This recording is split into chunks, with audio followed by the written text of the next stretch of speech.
Good morning बच्चों। तो आज हम हिंदी ग्रामर में एक नया टॉपिक पढ़ रहे हैं जिसका नाम है निबंध लेखन। आज हम जानेंगे कि हम निबंध कैसे लिखते हैं। तो बच्चों, आज आपका जो चैप्टर चल रहा है वो कौन सा है? 22 निबंध लेखन, जिसमें आप क्या सीखने वाले हो कि निबंध को कैसे लिखा जाता है। आप जानते हो निबंध हम किसी भी टॉपिक पर लिख सकते हैं, ठीक है। तो आज हम ये सीखने वाले हैं कि निबंध को किस तरीके से लिखा जाना चाहिए, ठीक है। तो देखते हैं।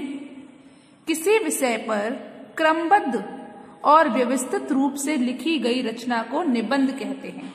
बच्चों, मैंने अभी आपको बोला था कि निबंध किसी भी टॉपिक पर लिखा जा सकता है, पर किसी भी टॉपिक पर जो निबंध लिखा जा रहा है वो क्रमबद्ध मतलब क्रम में बंधा हुआ होना चाहिए। किसी भी संख्या, किसी भी चीज में बंधा हुआ होना चाहिए कि पहले प्रस्तावना लिख रहे हो, फिर उसका मध्य भाग लिख रहे हो, फिर उसका उपसंहार लिख रहे हो, ठीक है।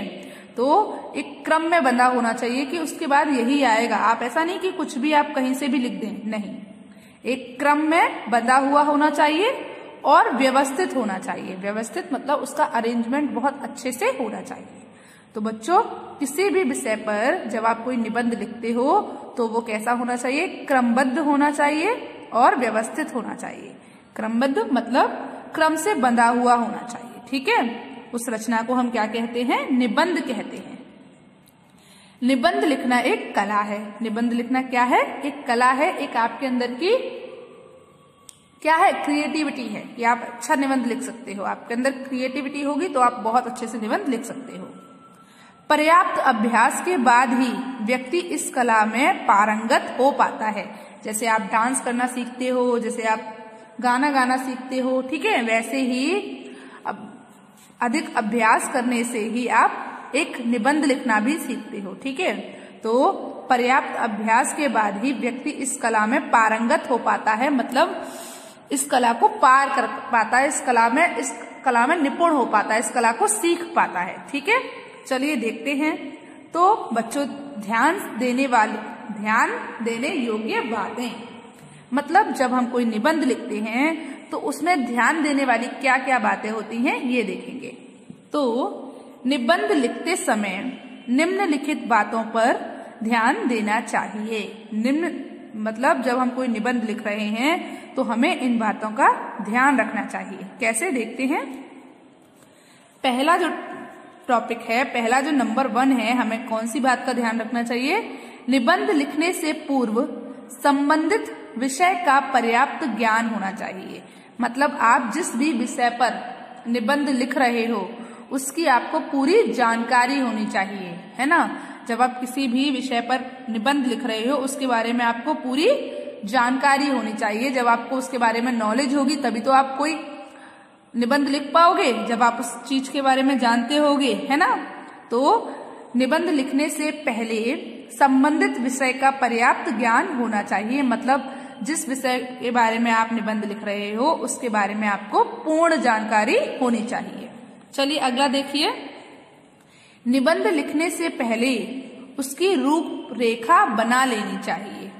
निबंध लिखने से पहले उसकी क्या बना लेनी चाहिए बच्चों? रूपरेखा बना लेनी चाहिए कि हम पहले ये लिखेंगे, उसके बाद ये लिखेंगे, उसके बाद ये लिखेंगे। जैसे हम किसी कवि के ऊपर निबंध लिख रहे हैं, जैसे कबीरदास जी के ऊपर, तो सबसे पहले हम क्या लिखेंगे कि वे कहाँ उनका जन्म हुआ,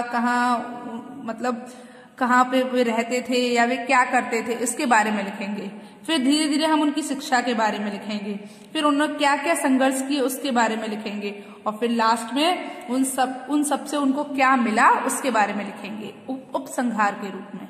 तो समझ आया कि जब आप कोई निबंध लिख रहे हो तो उसकी एक रूपरेखा तैयार कर लेनी चाहिए। एक अनुच्छेद में एक बिंदु पर क्रमवार विचार व्यक्त करना चाहिए।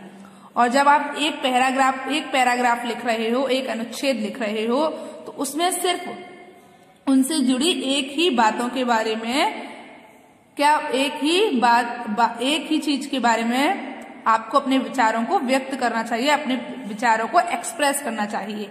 जैसे आपने एक टॉपिक लिया जन्म और पालन पोषण, तो अब यहाँ पर आप कबीरदास जी के जन्म उनका पालन पोषण, उनका जन्म कहाँ हुआ था, उनके पिता कौन थे, उनकी माता कौन थी, इन सब के बारे में लिखोगे। तो बच्चों क्या समझ आया कि एक अनुच्छेद में एक बिंदु पर क्रमवार विचार व्यक्त करने चाहिए। तो निबंध लिखने से पहले उसकी पूरी रूपरेखा बना लेनी चाहिए कि हमको निबंध किस तरीके से लिखना है, और उसमें एक एक अनुच्छेद में एक एक बिंदु को कवर करना चाहिए, एक एक बिंदु को लेना चाहिए और उस पर अपने विचार व्यक्त करने चाहिए।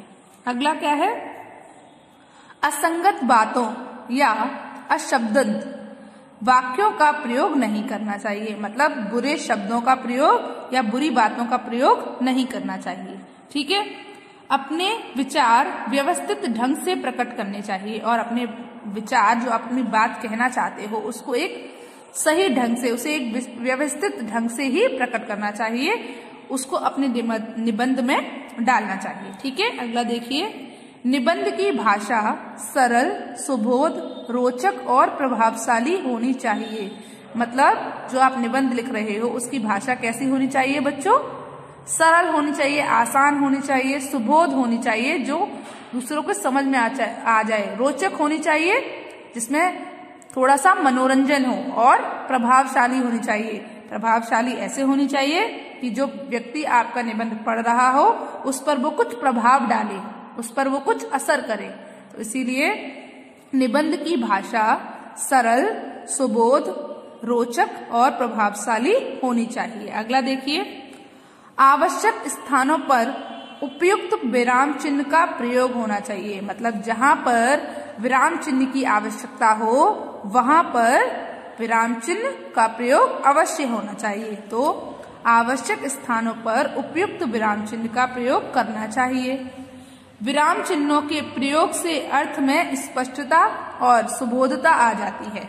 जब आप विराम चिन्ह का उपयोग करते हो तो जो अभी आपका निबंध लिखा होता है उसके अर्थ में स्पष्टता, मतलब क्लैरिटी आ जाती है, सुबोध और अच्छे से समझ में आने लगता है। ठीक है, अगला देखिए, निबंध संक्षिप्त होना चाहिए। और निबंध कैसा होना चाहिए बच्चों? संक्षिप्त होना चाहिए।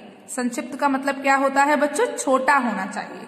ठीक है, अनावश्यक विस्तार देने का प्रयास कदापि नहीं करना चाहिए। मतलब बिना बातों का, बिना जिन चीजों की जरूरत नहीं है उन टॉपिक्स को डालकर उसको अधिक बड़ा करने की जरूरत नहीं होनी चाहिए, ना ही करना चाहिए। तो अनावश्यक विस्तार देने का प्रयास कदापि नहीं करना चाहिए। मतलब अधिक बड़ा लिखने का प्रयास, जिनकी जरूरत नहीं है उन चीजों को लिखकर निबंध को बड़ा बनाने का प्रयास नहीं करना चाहिए। ठीक है, मुहावरे और लोकोक्तियों के प्रयोग से भाषा अधिक प्रभावशाली बन जाती है। मुहावरों और लोकोक्तियों का प्रयोग करके भाषा कैसी बन जाती है? अधिक प्रभावशाली बन जाती है। अतः उपयुक्त सीमा में उनका प्रयोग भी करना चाहिए। अतः इसीलिए आपको क्या करना चाहिए? उपयुक्त सीमा में मुहावरों और लोकोक्तियों का प्रयोग भी करना चाहिए। चलिए आगे देखते हैं। अब हम देखेंगे बच्चों निबंध के भाग, कि निबंध को किन किन भागों में लिखा जाता है। ठीक है, निबंध को 3 भागों में विभाजित किया जाता है। निबंध को कितने भागों में विभाजित किया जाता है बच्चों? 3 भागों में विभाजित किया जाता है। तो बच्चों निबंध को 3 भागों में विभाजित किया गया है, प्रस्तावना, मध्य भाग और उपसंहार। तो सबसे पहले क्या है? प्रस्तावना। इसे भूमिका भी कहते हैं। इस भाग में निबंध लेखक निबंध के विषय से पाठक का परिचय कराता है। तो जो प्रस्तावना होती है उसे हम भूमिका भी कहते हैं। मतलब भूमिका बनाना, किसी चीज को हमें किस तरीके से लिखना है उस चीज को बनाना। ठीक है, और इस भाग में निबंध लेखक जो निबंध लिख रहा है वो क्या करता है? निबंध के विषय में, वो जिस विषय में निबंध लिख रहा है उससे पाठक का परिचय कराता है। मतलब पढ़ने वाले का परिचय कराता है। ठीक है, सामान्य बातचीत में ही हम मुख्य विषय पर बात करने से पूर्व उसकी भूमिका बांधते हैं ताकि श्रोता का ध्यान हमारी बात की ओर आकर्षित हो और वह उससे जानने को उत्सुक हो। मतलब क्या है बच्चों? कि हम उसको सामान्य बातचीत से ही हम अपने मुख्य विषय पर बात करने से पूर्व उसकी भूमिका बांधते हैं, मतलब उसके लिए भूमिका तैयार करते हैं कि जो श्रोता है, जो आपका पत्र, जो आपका निबंध सुन रहा है, उसका ध्यान सिर्फ आपकी बातों पर हो, आपकी बातों पर वो आकर्षित हो जाए, वो सोचे अब क्या हुआ होगा, उसके अंदर आगे जानने की इच्छा उत्पन्न हो जाए। ठीक है, तो उसको हम बोलते हैं कि भूमिका आपने अच्छे से बनाई है, तो तभी तो वो आगे जानने के लिए क्या होगा, उत्सुक होगा, तो उसके अंदर आगे जानने की इच्छा उत्पन्न हो जाए। तो बच्चों क्या है, सामान्य बातचीत में भी हम मुख्य विषय पर बात करने से पूर्व उसकी भूमिका बांधते हैं। मतलब सामान्य तौर पर जब हम कोई बातचीत करते हैं किसी से, तो भी तो हम एक भूमिका तैयार करते हैं कि मैं उससे पहले ऐसा कहूंगा ताकि वो मेरी बातों को सुनकर खुश हो जाए। ऐसा सोचते हैं ना, भूमिका बनाते हैं ना, ताकि श्रोता का ध्यान हमारी बात की ओर आकर्षित हो, ताकि जब जो बात हम बोल रहे हैं और जो सुनने वाला है उसका ध्यान हमारी ओर आकर्षित हो और वो उसे जानने के लिए उत्सुक हो जाए, उसे जानने के लिए क्या हो जाए, इच्छा जाहिर करने लग जाए, उसको जानने की इच्छा हो जाए अंदर से। ठीक है, प्रस्तावना संक्षिप्त, सारगर्भित और कौतूहल वर्धक होनी चाहिए। कैसी होनी चाहिए प्रस्तावना? संक्षिप्त, सारगर्भित और कौतूहल वर्धक होनी चाहिए। ठीक है, चलिए अब हम अपना अगला देखते हैं। तो जो हमारा सेकंड भाग होता है वो क्या होता है? मध्य भाग, मतलब बीच का भाग। मध्य भाग मतलब बीच का भाग। यह निबंध का सर्वाधिक महत्वपूर्ण भाग होता है। यह निबंध का कैसा भाग होता है बच्चों? सर्वाधिक महत्वपूर्ण भाग होता है। इसमें संबंधित विषय का विस्तार पूर्वक वर्णन किया जाता है। इसमें क्या होता है बच्चों? संबंधित विषय का विस्तार पूर्वक वर्णन किया जाता है। इसे आवश्यकता अनुसार 2-3 बिंदुओं में विभक्त करके विषय का वर्गीकरण किया जा सकता है। इसमें क्या होता है? इसमें आवश्यकता अनुसार 2 या 3 बिंदुओं को बनाकर जिस विषय में हम निबंध लिख रहे हैं उस विषय का वर्णन किया जा सकता है, उस विषय के बारे में बताया जा सकता है। प्रत्येक बिंदु का वर्णन अलग अलग अनुच्छेदों में किया जाता है और प्रत्येक बिंदु का जो वर्णन होता है वो अलग अलग अनुच्छेदों मतलब अलग अलग पैराग्राफ में किया जाता है। ठीक है, तो आपको क्या समझ आया कि यह निबंध का सर्वाधिक महत्वपूर्ण भाग होता है। इसमें जो भी हम निबंध लिख रहे हैं उसके विषय में विस्तार पूर्वक लिखते हैं। ठीक है, जो मध्य भाग होता है उसमें हम जिस विषय पर निबंध लिख रहे हैं उसको विस्तार पूर्वक, मतलब उसमें हम पूरी तरीके से जो भी बात आप बोलना चाहते हैं, जिस भी विषय में आप निबंध लिख रहे हो उसका पूरा समझा के लिखते हैं। ठीक है, और इसमें आप अपनी आवश्यकता अनुसार 2 या 3 बिंदुओं को बना सकते हैं जिसमें आप विषय के बारे में वर्णन कर सकते हैं और प्रत्येक बिंदु का अलग अलग अनुच्छेद किया जाता है। ठीक है, चलिए अगला देखते हैं। तो जो तीसरा भाग है वो है उपसंहार। क्या है? उपसंहार। यह निबंध का अंतिम भाग होता है। यह निबंध का कौन सा भाग होता है बच्चों? अंतिम भाग होता है, जिसमें लेखक निबंध को समाप्त करने से पूर्व अपने विचारों को सार के रूप में प्रस्तुत करता है। इसमें जो भी लेखक होता है वो क्या करता है? निबंध को खत्म करने से पहले अपने विचारों को सार के रूप में रखता है, अपने विचारों को रखता है। ठीक है, यह भाग इतना प्रभावशाली होना चाहिए कि निबंध को समाप्त करने के बाद भी पाठक पर उसकी छाप बनी रह सके। मतलब हमें उपसंहार ऐसे लिखना चाहिए, ऐसा प्रभाव डालना चाहिए, इतना प्रभावशाली उपसंहार लिखना चाहिए कि निबंध समाप्त हो जाए लेकिन पाठक के दिमाग पर उसकी जो छाप है कि उसने वो जो निबंध पढ़ा वो उसके दिमाग में रह जाए, है ना। ऐसा होना तभी संभव है जब प्रस्तावना की तरह ही यह भाग भी संक्षिप्त, सारगर्भित और प्रभावशाली हो।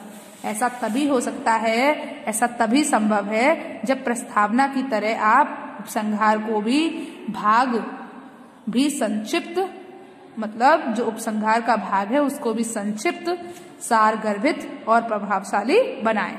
ठीक है, तो बच्चों आपको ये समझ आया कि हम निबंध किस तरीके से लिखते हैं। तो बच्चों बस आज आपके लिए इतना ही। अब आगे का चैप्टर हम अपनी अगली वीडियो में पढ़ेंगे। ओके, चलिए गुड बाय।